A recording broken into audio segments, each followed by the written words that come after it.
on to part 6 of my divorce story, and I'm going to talk about the timeline in which everything happened and when I decided that I was done with my husband. Because I have a lot of comments asking me, wait, are you divorcing your husband because he cheated on you, or are you divorcing your husband because he told you that he didn't love your son? The answer is both.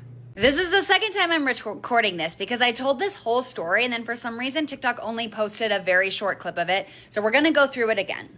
So in one of my earlier videos, I had said that my husband and I were having a hard time and that we were sleeping in separate rooms and we're pretty distant for some time. Now I got a lot of people in the comments saying, well, what do you expect? Like you were sleeping in separate rooms, or, oh yeah, like that's a dead giveaway sign that your marriage is over. Okay, whatever. But listen, I didn't get married with the intention of giving up after we had a little bit of a hard time. Like I really only wanted to get married one time, and I took my marriage really seriously. So like when we had issues, yeah, we separated for a little bit and we had a little bit of distance, but our purpose was always to come back to each other and attempt to work on things. That's going to lead us to December 1st, our 10-year anniversary. So that was the night that we got into a really big fight, and he told me that he is frustrated that I put my son above him and that he resents my son for that and doesn't love him and will never be able to love him in the way that I need him to. It was at that point that I knew I was done. I kind of put my hands up. I said, all right, well, like, I love you, but that's kind of it for me. I have to protect my child. I have to make sure that he grows up knowing that he is loved and supported. And unfortunately, that's not with you. And I don't think that you should be with someone who has a kid because you're really selfish. So that's when I told him that I wanted to get a divorce. I'm not really sure what he expected to hear from me, but it wasn't that, because he was like, oh, wait, no, let's go to therapy. I think we can fix this. I don't want to give up. Like, I want to work through things in therapy.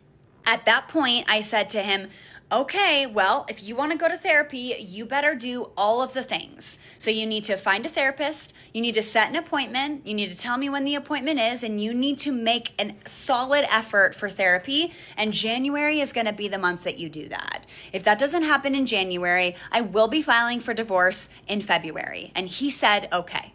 Now, obviously that did not happen, and for all of the reason that I listed in my other video, I decided to go through his phone.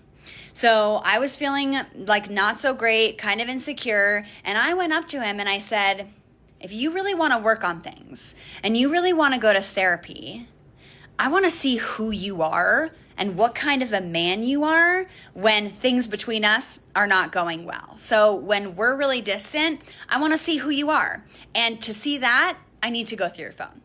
That's when I find it all. The corn every day, the texting multiple young girls telling them that he's single, going over to the coworker's house. I find everything that I need to finally be like, okay, that's who you are. I'm not giving you any more chances. I'm not waiting until February. You are now single. And you know, like in hindsight, when I think back to it, he seemed almost kind of relieved. Like he wanted me to find those things because he's too much of a coward to just tell me that he wanted a divorce. That's definitely what I'm learning about this man, is that he's a full-grown man-child and a coward. That's what I've taken away from this entire situation. But if I'm being honest, I probably needed something drastic to happen, like me going through his phone and finding out that he had cheated on me, to leave this man, because I would have just gone to therapy if he would have actually taken the action to do that and tried to work it through with him when the situation is very clear. He's not good for me and my son. He doesn't love him the way that he should. And it's really sad that after 10 years of watching you watching a little boy grow up and do all the things together, that you don't love him. And I don't want to be with someone like that. So for those two reasons, we're divorcing. And I also have a ton of you guys asking about my son and how he's doing all of this. And the truth is, he doesn't know.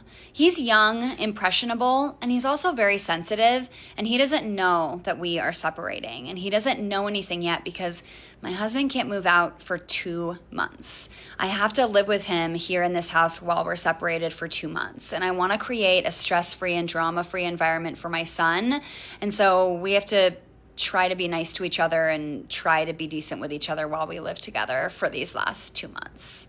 Now, I don't know how this next 2 months is going to look for me. It's already very hard having to look him in the eye every day and kind of like, step around each other and pretend like nothing is wrong.